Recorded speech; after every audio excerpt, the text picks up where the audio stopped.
Please like, share, and subscribe our YouTube channel Fee Prep Academy for physics videos. Students, fee Prep academy के YouTube channel में आप सबका स्वागत है। अगर आपने हमारे चैनल को सब्सक्राइब नहीं किया है तो सब्सक्राइब करने के साथ साथ बेल आइकन दबाना ना भूलें ताकि आपको हमारी आने वाली वीडियोज़ का नोटिफिकेशन मिलता रहे। फी प्रेप अकेडमी आपको basic physics concept, IIT JAM, GATE, JEST, TIFR, CSIR, NET JRF और कई सारे एमएससी फिजिक्स एंट्रेंस एग्जाम के बारे में डिटेल में बताता है। हम इस पर्टिकुलर वीडियो में हम आपको नेट एग्ज़ाम के बारे में बताने वाले हैं जो कि कुछ ही दिनों बाद आने वाला है।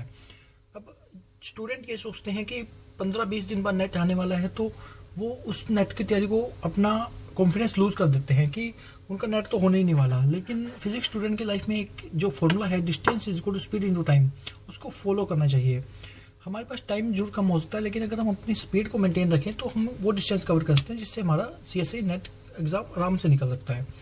तो इसमें हम आपको स्ट्रेटजी बताएंगे कि आपको सीएसआई नेट जेआरएफ क्लियर करने के लिए 15 से 20 दिन पहले क्या करना चाहिए। आपका टाइम टेबल सबसे बढ़िया होना चाहिए। आपको एग्ज़ाम पैटर्न और सिलेबस पहले देखना है, फिर अपने टाइम टेबल के हिसाब से टॉपिक्स को बांट देना है। जो प्रीवियस ईयर क्वेश्चन पेपर पे आपको देखने हैं कि कौन कौन से टॉपिक से क्वेश्चन आ रहे हैं ज़्यादा, उन्हीं पे फोकस करना है। इंपॉर्टेंट टॉपिक्स पे फोकस करना है। जो अब तक कर चुके हैं उन्हीं को रिवाइज कीजिए, नए तरीके से कुछ भी करने की कोशिश मत कीजिए। और इसके अलावा फॉर्मूले लर्न कीजिए और न्यूमेरिकल ट्राई कीजिए। इस वीडियो में भी हम आपको कुछ ऐसे ही फॉर्मूले बताने जा रहे हैं, कुछ फंक्शंस। हम ट्रिग्नोमेट्री फंक्शन से स्टार्ट करके एक्सपोनेंशियल, हाइपरबोलिक, लॉगरिथम और इनवर्स फंक्शन से जो होते हुए इन सबके बीच में रिलेशन बताने वाले हैं। हम इसके बाद आपको फोरियर सीरीज, फोरियर ट्रांसफॉर्म और लैप्लास ट्रांसफॉर्म और ड्रैग डेल्टा फंक्शन के बारे में बताएंगे। चलो लेट्स स्टार्ट। अगर हमारे पास कोई एक ट्रायंगल होता है A B C, in which angle A, capital B, capital C are the angles of the triangle and small A, small B, small C are the sides of the triangle, then in that triangle we can say that a upon sin a is equal to b upon sin b is equal to c upon sin c. This is called sin formula. और इसी तरह हम same हमारे case में cosine formula भी होता है। Cosine A is equal to B square plus C square minus A square upon 2bc। इसको रीअरेंज करते हैं हम तो A square is equal to B square plus C square minus 2bc cos A आ जाता है। इसी तरह हमारे पास एक और फॉर्मूला होता है projection formula. Small A is equal to B cos C plus C cos B, इसको प्रोजेक्शन फॉर्मूला कहते हैं। Tangent A minus B by two is equal to A minus B upon A plus B, tangent C by two, एक भी formula होता है। तो इन सब फॉर्मूले से हमें ये पता चलता है कि अगर आपके पास कोई एक ट्राइंगल हो और जिसकी साइड्स और या एंगल कुछ गिवन हो और कुछ निकालना हो तो आप इसे आराम से निकाल सकते हैं। अगर हमारे पास कोई राइट एंगल ट्राइंगल हो, राइट एंगल ट्राइंगल का स्टूडेंट्स मतलब होता है कि आपका एक एंगल ट्राइंगल का 90 डिग्री हो। 90 डिग्री क्या होता है? 1 डिग्री 60 मिनट्स के बराबर होता है और 1 मिनट 60 सेकेंड्स के बराबर होता है। तो हमारा जो राइट एंगल ट्राइंगल है उसमें हाइपोटेनियस होता है, बेस होता है और परपेंडिकुलर होता है। अब इन्हीं एंगल्स की हाइपोटेनियस, बेस, परपेंडिकुलर की मदद से हम इसको आगे बढ़ते हैं। जो हमारा पाई रेडियन होता है वो 180 डिग्री होता है। पाई रेडियन होता है 180 डिग्री होता है। और हमारे राइट एंगल ट्राइंगल में साइन थीटा होता है परपेंडिकुलर अपॉन हाइपोटेनियस होता है और कोस थीटा होता है बेस अपॉन हाइपोटेनियस और टेंजेंट थीटा होता है परपेंडिकुलर अपॉन बेस। जो हमारा थीटा होता है उसको कैसे डिफाइन किया जाता है? थीटा को डिफाइन करने के लिए एक हम ऐसे डिफाइन करते हैं कि हमारा एक आर्क है जो कि एंगल सबटेंड करती है at the centre of its circle,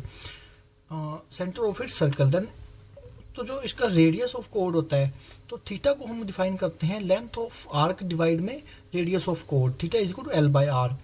तो हमारे पास जो सीकेंट थीटा होता है वो होता है 1 by cos theta, cosecant theta होता है 1 by sine theta, tangent theta होता है sine theta by cos theta, cotangent theta होता है 1 बाई टेंजेंट थीटा।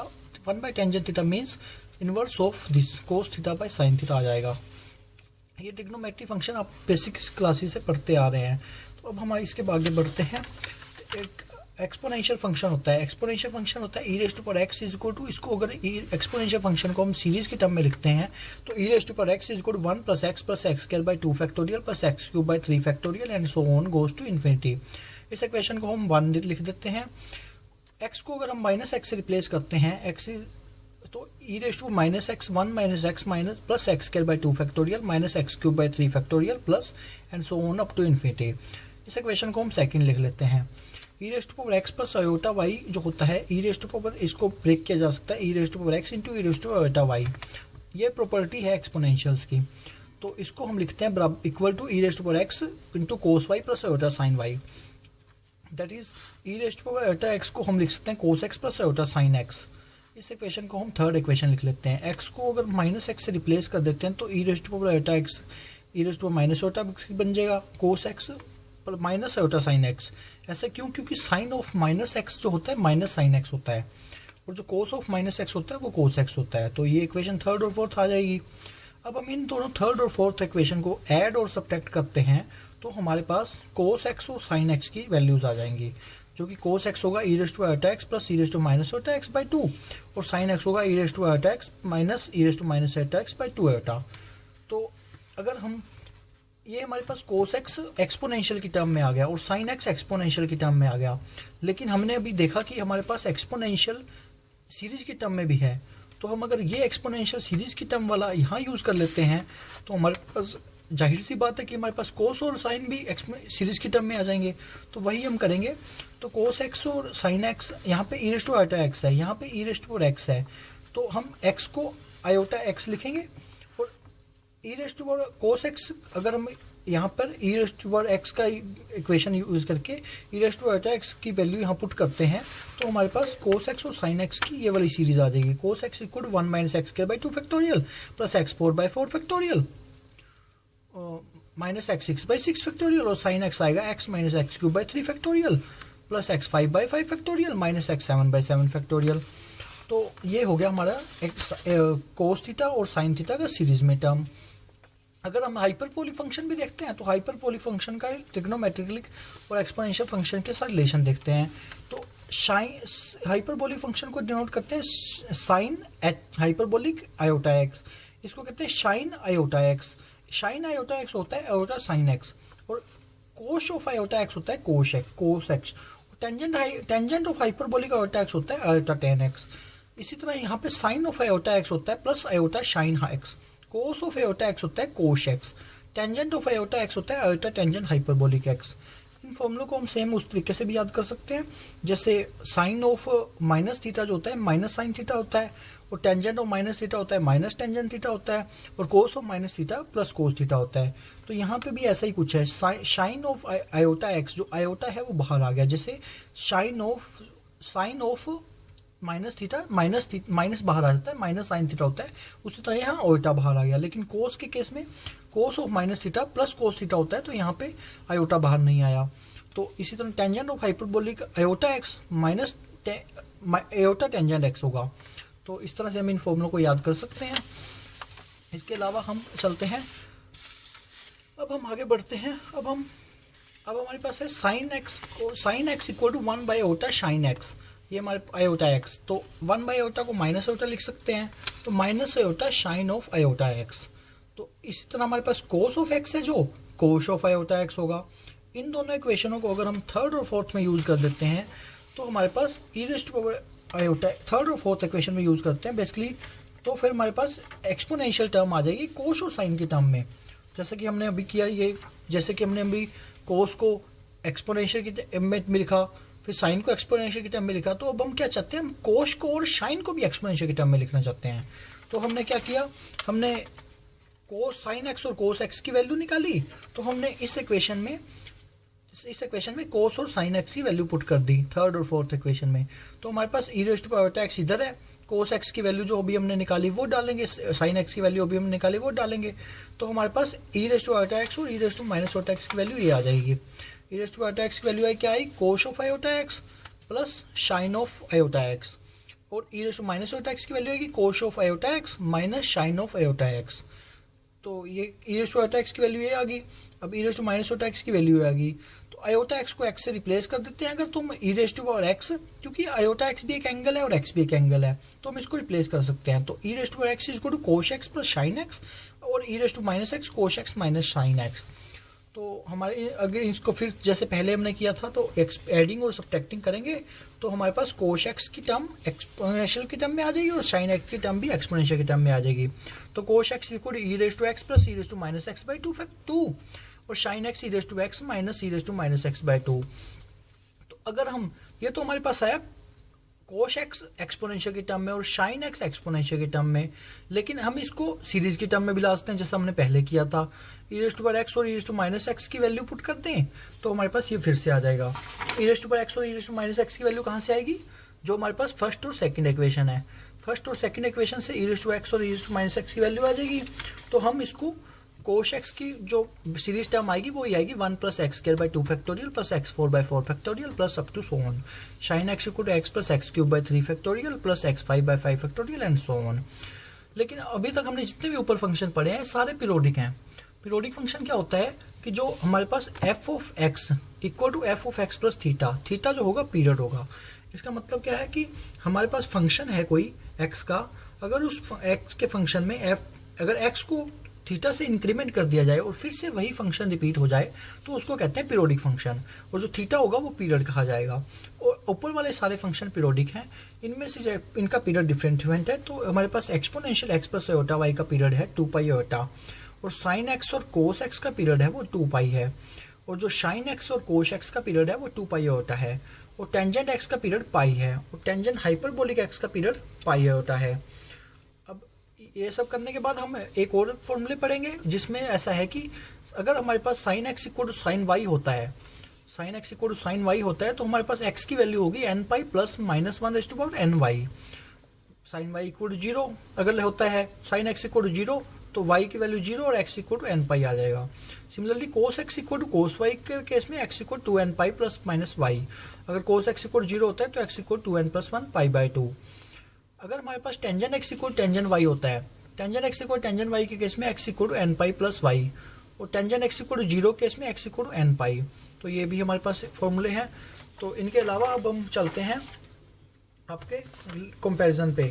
कंपैरिजन में क्या है कि जैसे हमारे पास क्या है, हमारे पास अगर हमारे साइन ऑफ आयोटा एक्स की वैल्यू आयोटा साइन एक्स है और कोस ऑफ आयोटा एक्स की वैल्यू कोस एक्स है, tangent of hyperbolic iota X की वैल्यू आयोटा टेंजेंट एक्स है, साइन ऑफ आयोटा एक्स की वैल्यू आयोटा साइन एक्स है, cos of iota X की value cos x है, tangent of iota X की value iota tangent hyperbolic x है।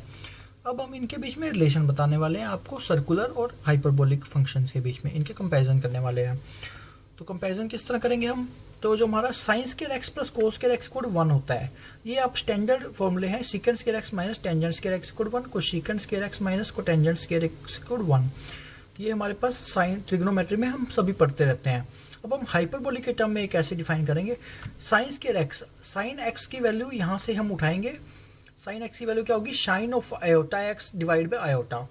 कोस square X, cos X की value क्या होगी, यहाँ से हम उठाएंगे, यहाँ से कोस ऑफ आयोटा एक्स, तो ये आ जाएगा 1 by iota sine of iota square X plus कोश आयोटा एक्स स्क्वायर, तो वो कोश स्क्वायर एक्स बन जाएगा प्लस में, और 1 बाई आयोटा स्क्वायर यानी -1, तो यहाँ पे आ जाएगा माइनस, तो cosh square X minus sine square X equal to 1।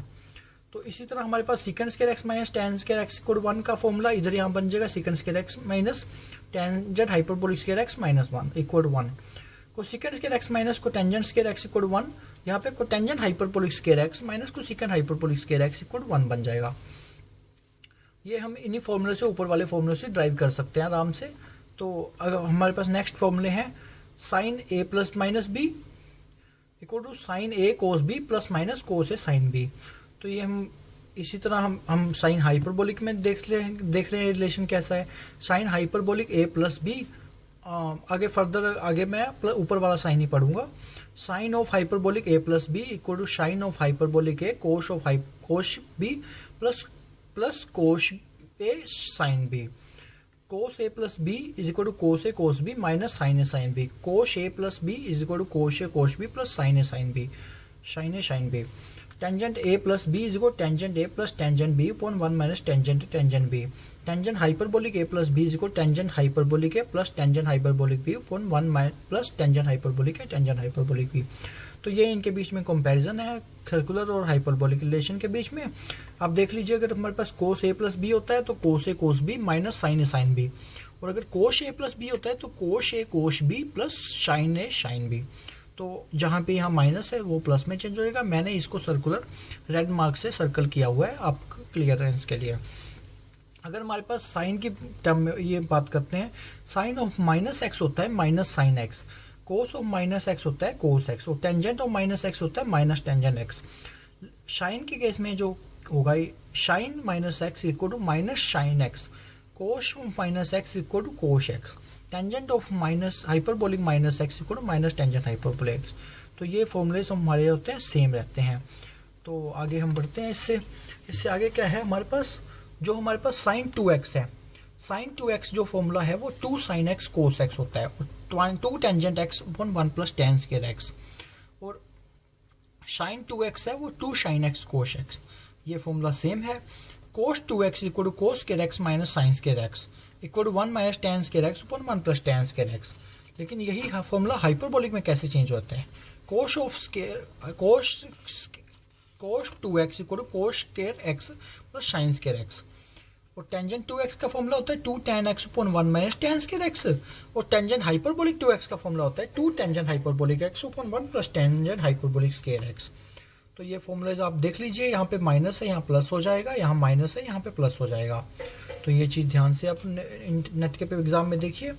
तो जो साइन 3x है वो होगा 3 sine X minus 4 sine cube X, cos 3x है वो 4 cos cube X minus 3 cos X, और यहाँ पे साइन 3x होगा 3 sine X plus 4 sine X cube X, cos 3x होगा 4 cos cube X minus 3 cos X. तो ये फॉर्मूले जो है आप देख लीजिए, यहाँ पे माइनस है यहाँ प्लस हो जाएगा, लेकिन कोस वाला फॉर्मूला सेम है। तो tangent 3x 3 tan x minus tangent cube X 1 upon 1 minus 3 tan square X, tangent hyperbolic 3x equal to 3 tangent hyperbolic x plus tangent hyperbolic cube X upon 1 plus 3 tangent hyperbolic square X. तो ये फॉर्मूले में यहाँ minus है यहाँ minus है यहाँ plus है यहाँ प्लस है, तो ये आप देख लीजिए कंपैरिजन करके। तो इन फॉर्मूलों को यूज करते हुए बहुत ही ध्यानपूर्वक यूज करें ये। तो आगे हम बढ़ते हैं, 2 sine A cos B is equal to sine A plus B plus sine A minus B, 2 cos A sine B is equal to sine A plus B minus sine A minus B, 2 cos A cos B is equal to cos A plus B plus cos A minus B, 2 sine B is equal to cos A minus B minus cos A plus B. तो ये formula को याद रखने का जो मैंने trick अपना रखा है वो इस तरह से है। देखिए, अगर आपके साइन और कोस दोनों आ रहे हैं, मतलब साइन कोस कोस साइन, तो जो हमारी टर्म्स होंगी वो सारी साइन की होंगी। अगर हमारे पास कोस कोस साइन साइन यानी दोनों अगर सेम आ रहे हैं, जैसे कोस और सेम है साइन साइन सेम है, तो टर्म्स होंगी कोस की। अगर हमारे पास डिफरेंट टर्म है जैसे साइन कोस कोस साइन, तो हमारी टर्म्स होंगी साइन की।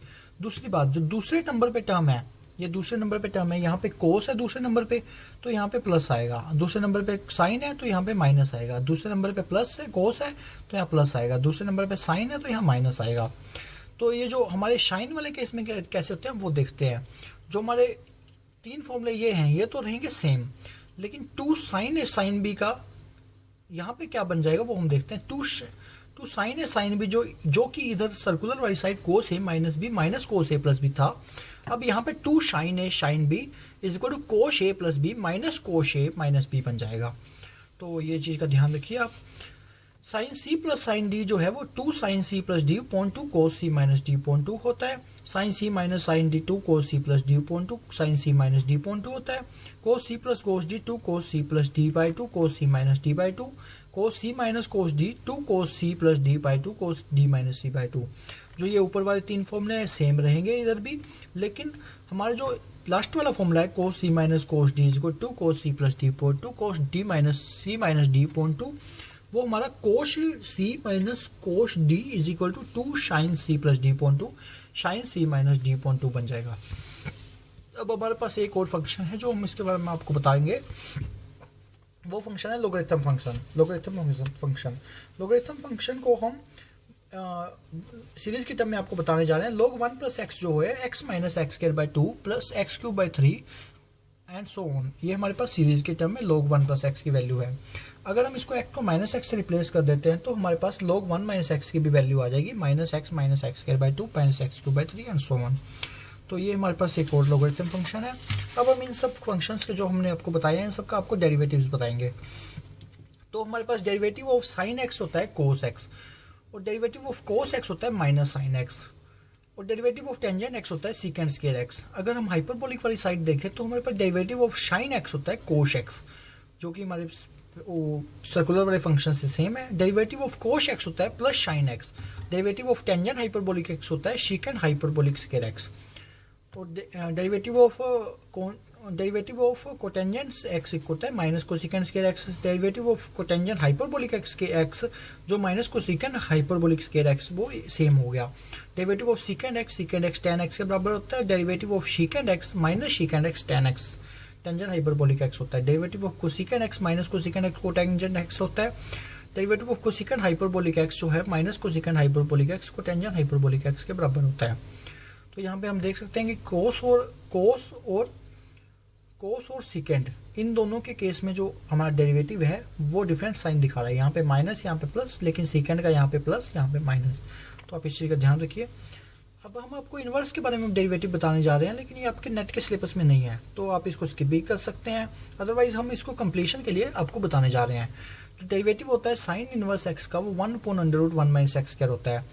कोस इनवर्स एक्स का -1/1 माइनस √x स्क्वायर होता है। यहाँ पे सिंपल माइनस साइन है extra. Derivative of tangent inverse x होता है 1/1 plus X square. Derivative of cotangent inverse x होता है -1/1 plus X square. Derivative of secant inverse x होता है 1/x √x square -1। Derivative of cosecant inverse x होता है -1/x √x square -1। यहाँ से यहाँ पे माइनस एक एक्स्ट्रा है, यहाँ से यहाँ पे एक माइनस एक्स्ट्रा आया।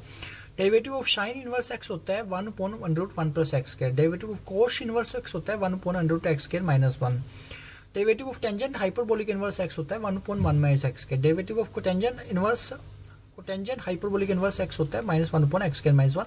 फिर mode x is greater than 1। Derivative of secant hyperbolic inverse x होता है -1/x √x square -1। Derivative of cosecant hyperbolic inverse x होता है -1/x √x स्क्वायर +1। हमारे पास कुछ और फॉर्मूले हैं जिनमें हम सीरीज के एडिशन बताने वाले हैं आपको। अगर हमारे पास sine theta plus sine 2 theta plus sine 3 theta up to sine n theta होता है, इन सब का जो सीरीज का सम होगा वो क्या होगा, sine of n+1 theta by 2 sine n theta by 2 divide में साइन थीटा बाई 2। इसी तरह कोसाइन के टर्म में अगर बात करते हैं तो हमारे पास होगा cos theta plus alpha plus cos theta plus 2 alpha plus up to so on cos theta plus n alpha.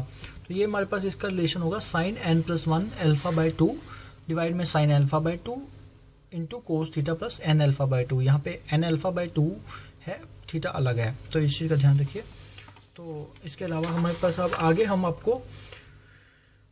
आपको ये सीरीज वगैरह बताने जा रहे हैं। Fourier series, Fourier transform, trigonometry, जो एक्सपोनेंशियल फंक्शन, इनके बारे में अभी तक काम खत्म हुआ। अब हम आपको Fourier series, Fourier transform, Laplace transform से होते हुए डार्क डेल्टा फंक्शन की प्रॉपर्टीज और उसके डेफिनेशन पे जाते हुए आएंगे। अब फोरियर सीरीज क्या होता है? फोरियर सीरीज में हम क्या करते हैं, हम एक फंक्शन जो होता है हमारे पास, जो कि एक्स का फंक्शन है, जो कि पीरियोडिक है, पीसवाइज है, कॉन्टिन्यूस भी है, जिसका पीरियड 2l है। पीरियड मैंने आपको पहले भी बताया था, अभी बता रहा हूँ। जैसे f x plus x, function of x plus 2ln is equal to f x आ जाता है, तो वो पीरियड कहलाता है 2l।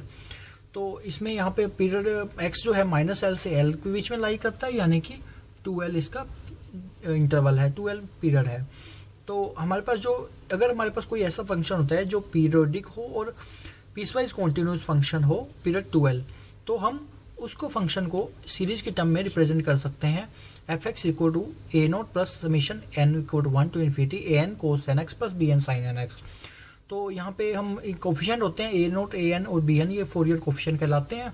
तो इनको फोरियर कोफिशिएंट को हम कैसे डिफाइन करते हैं, कैसे कैलकुलेट करते हैं? a0 is equal to 1/2l integration -l to l f x d x. ध्यान दीजिए, जो इंटरवल होगा इसका -l टू l, यानी कि -l टू l, यानी डिफरेंस इसका हुआ 2l, तो यहाँ पे 1/2l होगा एफ एक्स डी एक्स। अब देखिए an को कैसे डिफाइन करेंगे, an के साथ यहाँ पे cos nx है, तो हम इसको यही टर्म जो यहाँ लिखी गई है वही लिखेंगे। पहले तो 1/2l integration -l to l, यहाँ पे cos लिया गया है, तो हम एफ एक्स, जैसे यहाँ पे एफ एक्स लिया तो F x cos nx dx लेंगे। तो इसको हम 2 से मल्टीप्लाई करेंगे an केस में, और ये हमारे पास आ जाएगा खुल के 1/l integration -l to l f x cos nx dx। इसी तरह हम bn कैलकुलेट करेंगे, bn हमारे पास होगा 1/l integration -l to l f x sin nx dx। तो हमारे पास ये फॉर्मूला आ जाएगा। अब हमारे पास ये चीज़ें कुछ फॉर्मूले हमें नोट करने चाहिए जिससे हमें फोरियर सीरीज को कैलकुलेशन में, मैथमेटिकल कैलकुलेशन में हमें बहुत हेल्प करेंगे। तो वो फॉर्मूले है कुछ -L12 f(x) dx equal to 0 होता है अगर f(x) हमारा ओड फंक्शन हो। f(x) ओड फंक्शन हो, इससे हम क्या समझते हैं, अगर हम x की जगह -x पुट करते हैं तो f ऑफ -x अगर हमारा माइनस ऑफ f(x) हो जाए तो हमारा वो फंक्शन ओड होता है। और अगर हमारा f of -x equal to f of x हो जाए तो हमारा फंक्शन इवन होता है।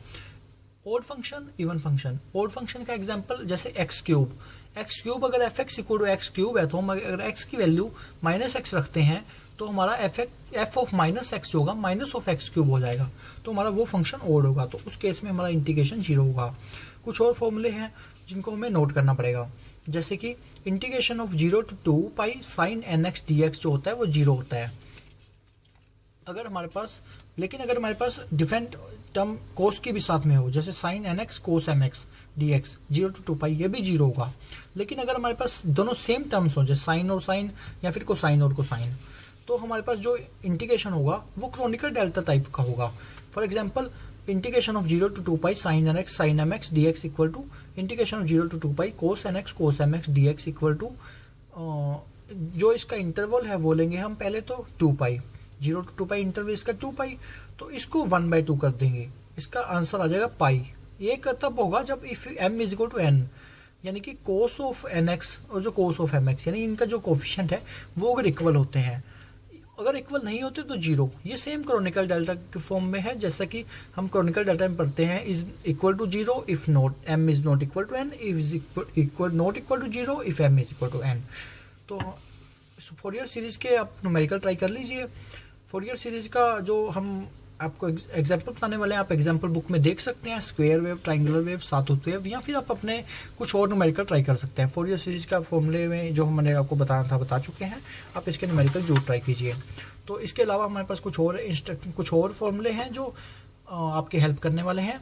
For example cos of n pi जो होता है वो -1/n होता है, n equal to 1 2 3 up to infinity के लिए, और साइन ऑफ एन पाई होता है वो 0 होता है फॉर n इक्वल टू 1 2 3 के लिए, एंड सो ऑन। जो cos of n pi by 2 होता है वो 0 होता है n इक्वल टू 1, -1 होता है n इक्वल टू 2, और 0 होता है n इक्वल टू 3 के कोरस्पॉन्डिंग। और साइन n पाई बाई 2 होता है वो 1 होता है n इक्वल टू 1, 0 होता है n इक्वल टू 2, और -1 होता है n इक्वल टू 3 के रिस्पेक्टिवली। तो फोरियर सीरीज के लिए इतना ही। अभी हम आपको फोरियर ट्रांसफॉर्म के बारे में बताने जा रहे हैं। फोरियर ट्रांसफॉर्म क्या होता है? फोरियर सीरीज की तरह ही फोरियर ट्रांसफॉर्म है। फोरियर ट्रांसफॉर्म में हम जो फंक्शन है f(x) वो फंक्शन होगा x का फॉर -∞ टू इन्फिनिटी। जो इंटरवल है, जैसे हमने फोरियर सीरीज में इंटरवल 0 to 12 था, वो यहाँ पे हमारा इंटरवल -∞ टू इन्फिनिटी होगा। तो वो फंक्शन को जैसे हमने फोरियर सीरीज में रिप्रेजेंट किया, यहाँ पे उसका फोरियर ट्रांसफॉर्म निकालेंगे। तो उस फंक्शन के अगर हमारे पास कोई ऐसा फंक्शन हो, जरूरी नहीं पीरियोडिक हो, कॉन्टिन्यूस हो, पीस वाइज कॉन्टिन्यूस, कुछ जरूरी नहीं है, कोई भी एनी फंक्शन हो जो कि -∞ टू इन्फिनिटी के बीच में लाई कर रहा है, तो उसका फोरियर ट्रांसफॉर्म होगा f(k) is equal to 1/2 pi integration -∞ to infinity e raise to power minus iota kx f of x dx। तो अगर हमारे पास ये हमारा फोरियर ट्रांसफॉर्म है, यानी कि फंक्शन अगर हमें पता है तो उसका फोरियर ट्रांसफॉर्म निकालने के लिए हम इस फॉर्मूला का यूज करेंगे। लेकिन अगर हमें कोई फंक्शन का फोरियर ट्रांसफॉर्म पता है और हमें बैक में उसका फोरियर फंक्शन निकालना है, तो हम उसको इनवर्स फोरियर ट्रांसफॉर्म कहेंगे। तो जैसे कि f(x) equal to 1/2 pi -∞ to infinity e raise to iota kx f(k) dk।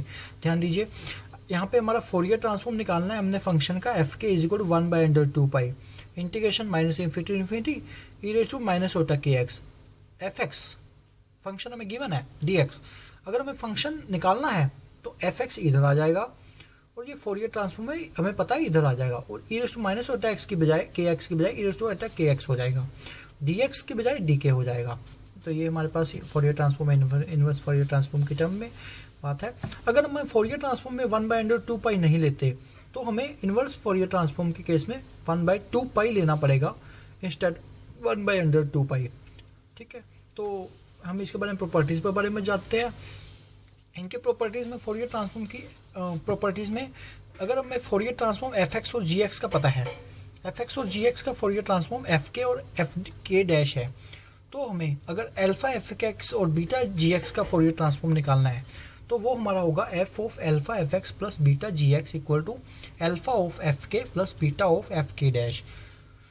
तो दूसरी प्रॉपर्टी ये है कि Fourier transform of f of alpha x वो होगा 1 by alpha f of x by alpha. यानी कि अगर हमें फोरियर ट्रांसफॉर्म निकालना है फंक्शन एल्फा एक्स का, तो हमारे पास 1 बाई एल्फा फोरियर ट्रांसफॉर्म और एक्स बाई एल्फा।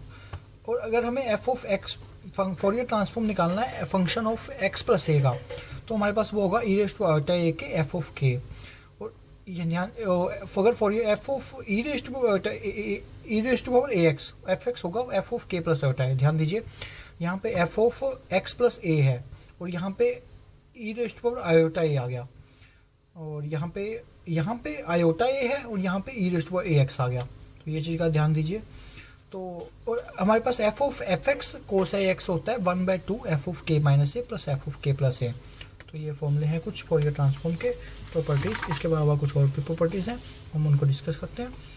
तो अगर हमारे पास फोरियर ट्रांसफॉर्म हमने निकालना हो डेरिवेटिव का, Fourier transform of F dash x वो होगा आयोटा के एफ के।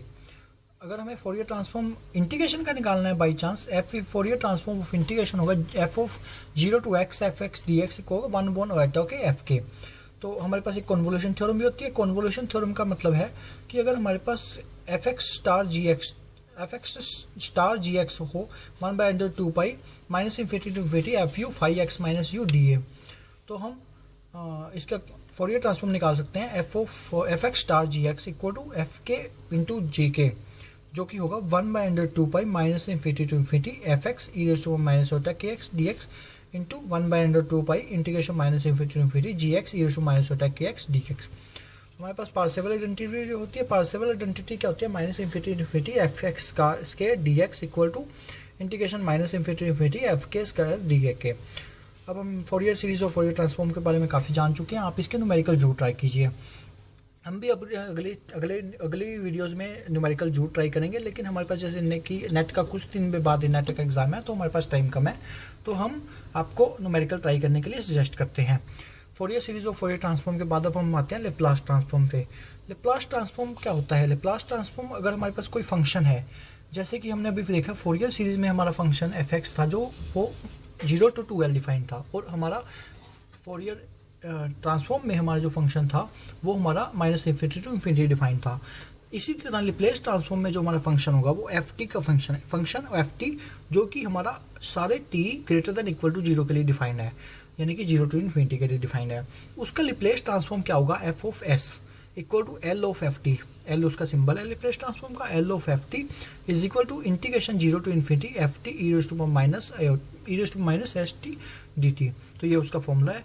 इसके अलावा कुछ फॉर्मूले हैं, इंपॉर्टेंट फॉर्मूले। लिप्लेस ट्रांसफॉर्म अगर हमारे पास t raise to power n का हो, t raise to power n का लिप्लेस ट्रांसफॉर्म होगा n factorial upon s raise to power n plus 1, जहाँ पे n equal to 0 1 2 and so 1 होगा। तो अगर हमारे पास एन की वैल्यू 0 होती है तो t raise to power 0 equal to 1 हो गया, तो लिप्लेस ट्रांसफॉर्म हो 1 इक्वल टू एन की वैल्यू 0 फैक्टोरियल होता है 1 डिवाइड में एस 0 प्लस 1 एस 1/s इसकी वैल्यू आ जाएगी लिप्लेस ट्रांसफॉर्म 1 की। तो ये एक फॉर्मूला है। अगर हमें ई रेज़ टू पावर 80 का लिप्लेस ट्रांसफॉर्म निकालना है, ई रेज़ टू पावर 80 का लिप्लेस ट्रांसफॉर्म होता है 1/s माइनस ए, जहाँ पे s ग्रेटर देन a है। Laplace transform of e raise to minus 80 equal to 1/s plus a, यहाँ पे e अगर a यहाँ पे ई रेज़ टू पावर 80 है तो यहाँ पे s minus a, e raise to minus 80 है तो s प्लस ए। तो ये चीज़ का आप ध्यान रखिए, यहाँ पे प्लस है तो यहाँ माइनस, यहाँ माइनस है तो यहाँ पे प्लस। तो ये चीज़ का ध्यान रखिए। आगे चलते हैं। लिप्लेस ट्रांसफॉर्म जो साइन 80 का होता है, साइन 80 का लिप्लेस ट्रांसफॉर्म होता है a upon s square plus a square, और कोस का होता है s upon s square plus a square. देखिए अगर यहाँ पे अगर देखिए इसको मैं कैसे याद करता हूँ, यहाँ पे अगर एस है तो यहाँ पे एस नहीं आएगा, यहाँ पे ए आएगा, यहाँ पे एस नहीं है तो यहाँ पे एस आएगा। तो इस तरह मैं याद किया हुआ है, आप इस तरह याद कर सकते हैं, नहीं तो कोई और आप ट्रिक लगा सकते हैं। तो इस Laplace of sine 80 is equal to a upon s square plus a square, Laplace of transform of cos 80 is equal to s upon s square plus a square. तो हाइपरबोलिक में लिप्लेस ट्रांसफॉर्म होता है वो क्या होता है? Laplace transform of sine of 80 is equal to a upon s square minus A square, Laplace transform of cos 80 is equal to s upon s square minus A square. तो जैसे कि हम यहाँ पे देखकर कंपेरिजन करें तो साइन 80 का Laplace transform a upon s square plus a square है, और कोस ऑफ 80 का Laplace transform s upon s square plus a square है, और साइन का a upon s square minus A square है, तो कोश का s upon s square minus ए square है। तो ये चीज़ तो हमारी सेम है कि अगर जो मैंने अभी आपको बताया कि साइन के केस में ऊपर ए आएगा और कोस के केस में ऊपर एस आएगा, साइन के केस में ऊपर ए आएगा, कोस के केस में ऊपर एस आएगा, लेकिन यहाँ पे जो प्लस साइन है वो हमारे यहाँ पे माइनस साइन बन गया। तो इस चीज़ को ध्यान रखिए, इस चीज़ का।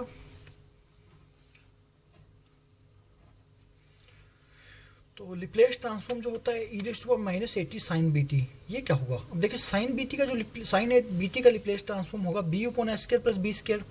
तो हम b/s² प्लस b², लेकिन e⁻80 आने से वो जहाँ पर s है वहाँ पर s प्लस a आ जाएगा। जैसे मैंने आपको पहले फॉर्मूले में बताया, रिप्लेस ऑफ e⁻80 जो होगा 1 यहाँ पे आपको बताया, रिप्लेस ऑफ e⁻80 होगा वो 1/s प्लस a होगा। तो इसी तरह हमारा तो e⁻80 sine b t is equal to b/s, क्योंकि ऐसा क्यों है? रिप्लेस ऑफ e⁻80 ft जो होता है f(s प्लस a) होता है। इसको फर्स्ट शिफ्टिंग थ्योरम भी कहते हैं। तो फर्स्ट शिफ्टिंग थ्योरम भी कहते हैं। L of Laplace transform e⁻80 cos bt, Laplace transform cos bt क्या होगा? s plus a/s plus a whole square plus b²। Laplace transform 1 - cos 80 होता है a² plus a²। Laplace transform जो derivative of और integration का निकालना होगा हमें, जैसे कि अभी हमने फोरियर ट्रांसफॉर्म भी डेरिवेटिव और इंटीग्रेशन का निकाला था, बताया था आपको। उसी तरह रिप्लेस ट्रांसफॉर्म अगर हमें डेरिवेटिव का इंटीग्रेशन का निकालना हो तो ये फॉर्मूला इंपॉर्टेंट पड़ते हैं, तो आप इन फॉर्मूलों को रिमेंबर कर लीजिए। रिप्लेस ट्रांसफॉर्म ऑफ f' जो होता है वो SLF replace transform of ft minus f of 0 मतलब फंक्शन की वैल्यू में 0 पुट कर दी जाए। रिप्लेस ट्रांसफॉर्म ऑफ f(n)t, ये इंपॉर्टेंट फॉर्मूला है, ध्यान दीजिए। Laplace transform f(n)t is equal to SO⁻n Laplace transform of fn-1t minus Sn-1 f0 minus Sn-2 f'0 minus Sn-3 f'0 and so on fn-1 0। देखिए अगर यहाँ पे फंक्शन n की power का है तो यहाँ पे ns डेरिवेटिव हो, s⁻n होगा और n-1 डेरिवेटिव होगा, और फिर माइनस Sn-1 और f0 होगा। तो हमारे पास माइनस Sn-2 फर्स्ट डेरिवेटिव और फिर minus Sn-2 second derivative and so on fn-1 0। तो अगर इंटीग्रेशन का निकालना है हमें replace transform 0 to 2t ft dt, तो वो होगा हमारे पास 1/s fs। तो अगर हमें इंटीग्रेशन का निकालना है तो इस तरह चलेंगे। तो ये एक और इम्पोर्टेंट फॉर्मूला है। तो ये एक और इम्पोर्टेंट फॉर्मूला है रिप्लेस ट्रांसफॉर्म ऑफ हमें रिप्लेस ट्रांसफॉर्म अगर हमें t⁻n ft का निकालना है, t⁻n ft का रिप्लेस ट्रांसफॉर्म जो निकलेगा वो होगा -1/n dn/dsn और fs। तो रिप्लेस ट्रांसफॉर्म होगा t sin 80 का निकालना है, t sin 80 होगा 2as/s² plus a² whole square. तो आप निकाल सकते हैं, जैसे t⁻n ft है, t⁻n ft का आपका replace transform -1/n dn/dsn fs। तो इसके बेस पे आप ये निकाल सकते हैं। I must say you must try this. Laplace transform t sin 80 is equal to as/s² plus a² whole square. तो आप इसको निकाल सकते हैं, Laplace transform t cos 80 is equal to s² minus a² upon s² plus a² whole square. तो आप इसको जरूर ट्राई कीजिए। आपने करना क्या है, रिप्लेस ट्रांसफॉर्म sin 80 जो हमारे पास a upon s² plus a² है, तो आपने इसको यहाँ पे इस फॉर्मूले में यूज़ करना है। इस फॉर्मूले का यूज़ करके आपने निकाल देना है। t⁻1 है तो -1/1 हो जाएगा और फर्स्ट डेरिवेटिव होगा। सिंपल जो sin 80 का जो रिप्लेस ट्रांसफॉर्म है a upon s² plus a², इसका फर्स्ट डेरिवेटिव लेके आपको ये आंसर मिल जाएगा। आप जरूर निकालिए इसको, ठीक। तो अगर हमारे पास ये जो फॉर्मूला है t⁻n हमारे पास जो फॉर्मूला है, अगर हमारे पास इस फॉर्मूले में n इक्वल टू -1 हो जाता है तो क्या होगा? इफ n इक्वल -1 तो डेरिवेटिव जो होगा इंटीग्रेशन में कन्वर्ट हो जाएगा, यानी रिप्लेस ट्रांसफॉर्म 1/t ft होगा, वो हमारा integration s to infinity fs ds में कन्वर्ट हो जाएगा। और रिप्लेस ट्रांसफॉर्म t⁻n होगा वो n factorial upon s⁻n+1। Laplace transform t⁻n का क्या होता है n फैक्टोरियल अपॉन s⁻n+1। इसको n+1 गामा डिवाइड में s⁻n+1 भी कहते हैं। तो ये भी एक इम्पोर्टेंट फॉर्मूला है। फॉर एग्जांपल कई बार एग्जाम में आया था कि रिप्लेस ट्रांसफॉर्म निकालिए t⁻1/2 का। अगर t⁻1/2 का रिप्लेस ट्रांसफॉर्म निकालना है तो यहाँ पे t⁻1/2, तो यहाँ पे गामा वाली फंक्शन में आएगा -1/2 + 1 यानी 1/2 गामा डिवाइड में s⁻1/2 अंडर रूट 1/2 गामा की वैल्यू √π होती है, तो ये आंसर हमारा √π/s आ जाएगा। तो ये एक इम्पोर्टेंट फॉर्मूला है, इसको याद कर लीजिए। अब हम चलते हैं ड्रैग डेल्टा फंक्शन पे, जो कि हमारा लास्ट टॉपिक है इस पूरे लेक्चर का। ड्रैग डेल्टा फंक्शन है, डेल्टा एक्स से नोट करते हैं। One dimension Dirac delta function की डेफिनेशन है उसको डेल्टा एक्स इक्वल टू 0 अगर x is not equal to 0 और is not equal to 0 if x is equal to 0। तो ये हमारा one dimension Dirac delta equation की डेफिनेशन है। तो हमारे पास इसकी एक और डेफिनेशन है, जैसे कि -∞ to infinity delta x d x equal to 1। ऐसा क्यों है? क्योंकि डेल्टा एक्स जो हमारा एक सिंगुलर फंक्शन है, डेल्टा एक्स जो हमारा एक सिंगुलर फंक्शन है, such as equal to 0 everywhere expect at x equal to 0। देखिए डेल्टा एक्स हमारा क्या है, डेल्टा एक्स इक्वल टू 0 है अगर एक्स नॉट इक्वल टू 0 है, और जी इज नॉट इक्वल टू 0 अगर एक्स इक्वल टू 0 है। अब हमारे पास इंटरवल है -∞ टू इन्फिनिटी। अब हमारे पास जो लाइन है -∞ टू इन्फिनिटी, इसके बीच में एक जीरो जरूर एग्जिस्ट करेगी। उस जीरो पे वो डेल्टा एक्स की वैल्यू नॉन जीरो होगी, मान सकते हैं उस जीरो पे वो डेल्टा एक्स की वैल्यू नॉन जीरो होगी। डेल्टा एक्स की वैल्यू नॉन जीरो होते ही वो आपका इंटीग्रल है जो -∞ टू इन्फिनिटी, उसकी वैल्यू 1 दिखा देगा, क्योंकि टोटल जो इंटीग्रल है वो उसकी वैल्यू 1 आएगी। तो integral of an integral containing x equal to 0 is equal to unity. इसका हम एग्जांपल पढ़ेंगे। -3 to 3 delta x d x equal to 1, क्योंकि -3 और 3 इंटरवल है जो उसमें एक्स इक्वल टू 0 आ रहा है। तो अगर आपके पास कोई ऐसा न्यूमेरिकल आता है जिसमें -3 to 3 delta x d x जो है उसकी वैल्यू निकालने को कहता है, तो वो वैल्यू 1 आएगी। और अगर आपके पास यहाँ पे अगर एग्जांपल होता 2 to 3 होता, 2 to 3, तो यहाँ पे इसकी वैल्यू 0 हो जाती। इफ एफ एक्स, अगर एफ एक्स जो है एक्स इक्वल टू 0 पे डिफाइंड है, तो हम integration -∞ to infinity f x delta x d x की वैल्यू f0 होगी। क्योंकि इसका सिंपल रीजन है कि डेल्टा एक्स नॉन जीरो तभी होगा जब x इक्वल टू 0 होगा। तो डेल्टा एक्स नॉन जीरो तभी होगा जब x इक्वल टू 0 होगा, तो x की वैल्यू 0 f(0) बन जाएगा, और डेल्टा x की वैल्यू x इक्वल टू 0 पे 1 होती है, तो यहाँ पे f0 आ जाएगा इसका आंसर।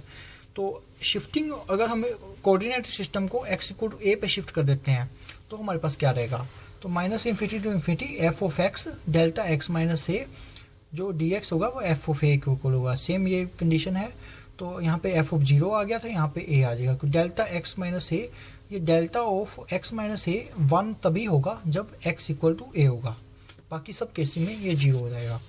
तो x इक्वल टू a पे 1 हो जाएगा, तो f of x dx delta x minus a f of a हो जाएगा, और -1 ∞ टू इन्फिनिटी के बीच में a जरूर लाई करेगा। तो ये हमारा ड्रैग डेल्टा फंक्शन की डेफिनेशन है। अब हम आते हैं ड्रैग डेल्टा फंक्शन की कुछ प्रॉपर्टीज़ पे।